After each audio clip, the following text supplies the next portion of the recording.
It is my great honor and pleasure, privilege to be amongst all of you here this evening. This afternoon. I'm still in Germany. I travel a lot and I see that every country has a USP, a unique selling proposition. When we talk about the United States of America, it has a USP: liberty, freedom, comfort for the citizens. When we talk about the United Kingdom, it has a USP: royalty, the supremacy of the Queen. When we travel to Japan, Japan has a USP: technology. You travel to the Middle East has a USP: oil.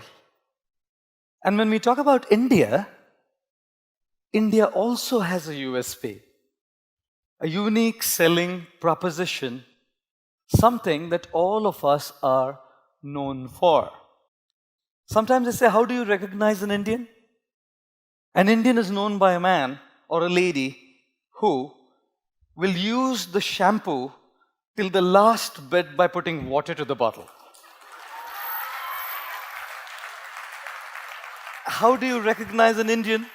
You would know an Indian by a man or a lady who will use the balan, the rolling pin, to squeeze the last bit of the toothpaste out of the toothpaste. How do you recognize an Indian? An Indian is a person who gives another person a missed call. That culture doesn't exist in the world. There's nothing like a missed call in the world, by the way, ladies and gentlemen. How do you know an Indian? You would know an Indian by a person who will use a t-shirt till there's a hole in it.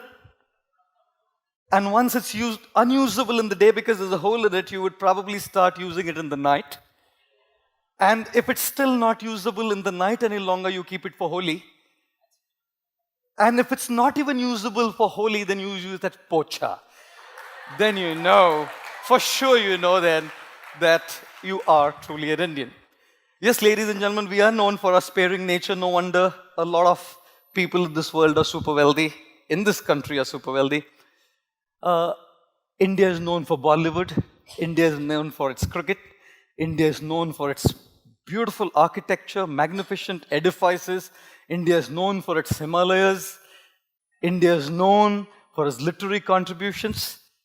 India is known to be a developing economy now. Indeed, India is known for many, many things. But what India is specially known for on this planet Earth is its unique contribution in the field of spirituality. Wherever I travel in the world, I see people glorifying, talking about, eulogizing the principle of spirituality that comes from this great land, Bharat Bhumi. People from America, people from Europe, people from different parts of the world come to India to see the beauty of India. But if you go to Rishikesh, you go to the Himalayas, there's a lot of people out there who are coming here to learn spirituality, who are coming here to learn yoga, who are coming here to learn the inner engineering, the inner ecology of life. Of course, when we talk about wellness, how can we neglect the principle of spiritual wellness? This afternoon, I thought I would share with you an analogy that one of my spiritual mentors, His Holiness Sachinandan Swami, who's a German by birth, once told me. It's a beautiful analogy. It's called the tree of life. Whenever we look at a beautiful tree, one of the most essential parts of the tree is its roots. A tree has three aspects to it, essentially. One is the roots, the second is the trunk, and third is the crown of the tree. And when we talk about the roots, a healthy tree has healthy roots. The deeper the roots, the stronger the roots, the tree stands strong in storms, cyclones, hurricanes, and tornadoes. And the roots are not seen to our eyes. Ladies and gentlemen, those roots are compared to our spirituality. Our achievements are seen to people, our gadgets are seen to people, our money is seen to people, our accolades are seen to people, our charisma is seen to people, our success is seen to people. What's not seen to the eyes of the people is our roots, our spiritual development. And therefore I always say, if we do not work on what is unseen, it's very difficult to sustain what is seen. We also need to look at the roots. And that's why I say the roots, strengthening the roots happens by connection. Connection to our own selves, connection to divinity. That's why meditation, yoga, chanting, prayer is gaining such popularity all over the world, because everyone says that the unseen roots need to be strengthened so that the tree is strong. And when those roots are strong, the second aspect, which is the trunk of the tree is our physical and our emotional well-being. That's the trunk. And a trunk can stand strong and a trunk can stand stable only if the roots are deep and strong. If the roots aren't deep and strong, the trunk is dodgy and wobbly. A hurricane or a cyclone can shake it, sometimes even uproot it from the very core. I remember very well, in the year 2009, I believe it was the 9th of July, I received a phone call from my mom, 1:30 in the morning, and she was crying on the phone. I guessed it. The inevitable has happened. My father was bedridden from Parkinson's disease. I knew something untoward had taken place. Obviously, my father had passed away. I went for the cremation. My father's body was lying on stage. A few family friends, a couple of relatives were all there. They started talking about my father, all these good things and all of that. And then one member, who was the leader of the community I belonged to, and who also happened to be family, spoke a few words about my father, and then he said, actually this man would have lived longer, but the cause of this man's death is his son. He called me the killer of my father. Did you hear that? Could there be an insult worse than that? That night when I went to my mom's house, even after years of my spiritual practice, I was tossing and turning as these words rang in my ears, that I was the killer of my father. It was because of me that my father had died.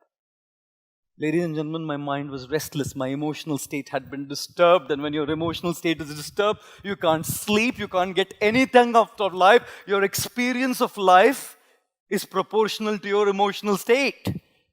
Therefore, William Blake said, the mind can make heaven out of hell or hell out of heaven.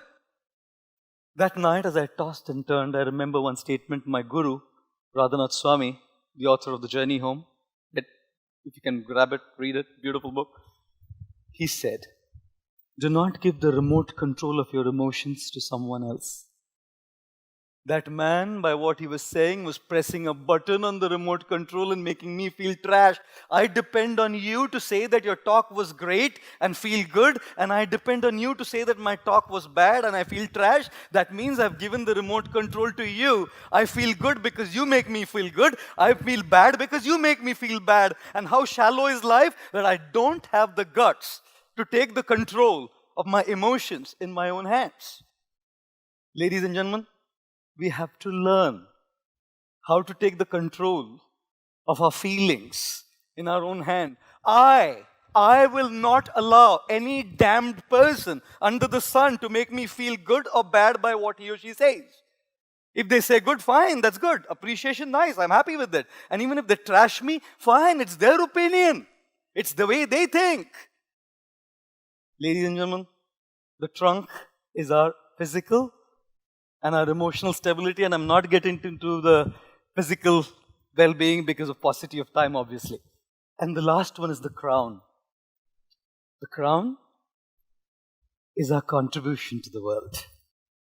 The crown is where the fruits come. The crown is where the leaves come. The crown is where the flowers come. And the fruits are for others. The flowers are for others. The leaves are for others. The shade that the crown of the tree gives is for others. Our contribution to others.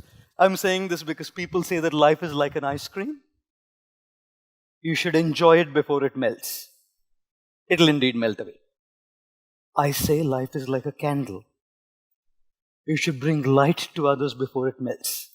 Both the ice cream melts and the candle melts. But the ideology behind the ice cream is selfish enjoyment, and the ideology behind the candle is selfless contribution. selfless service to others. And each of us, in our own ways, must learn how to contribute like the crown of the tree. I must end with this little thing that I want to say. This last one point I would like to mention is this. If you've ever been on a flight, the members of the cabin crew will come there and say, ladies and gentlemen, this is a seat belt, I know. This you have buckle it, I know. I know some pilots are sitting here, I must apologize.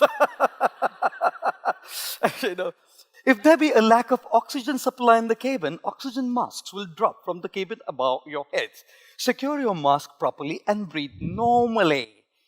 Make sure your oxygen mask is secured properly before you help others. God, I thought this is the height of selfishness.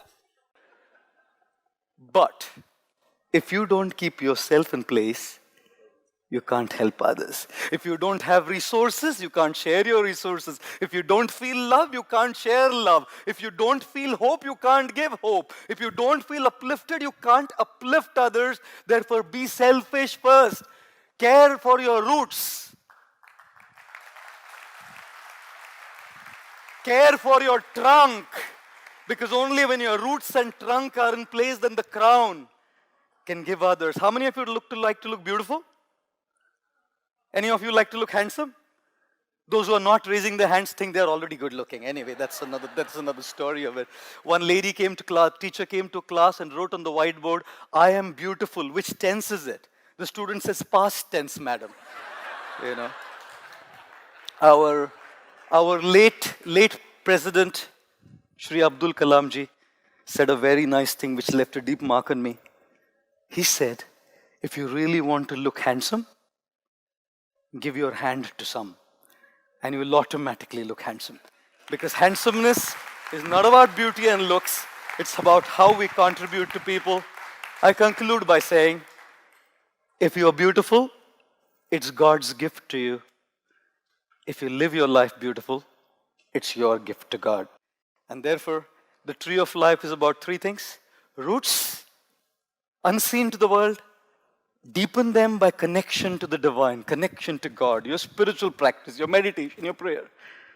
The trunk, which is about cultivation of emotional and physical wellness, emotional stability. Do not allow others to remote control you. And three, the crown is about contribution, giving, returning back, a sense of purpose. Because the purpose of life is a life of purpose. And thus the tree of life teaches us three things. Connection, cultivation, and contribution. Ladies and gentlemen, I wish to thank all of you very, very much for your kind attention. Thank you very much.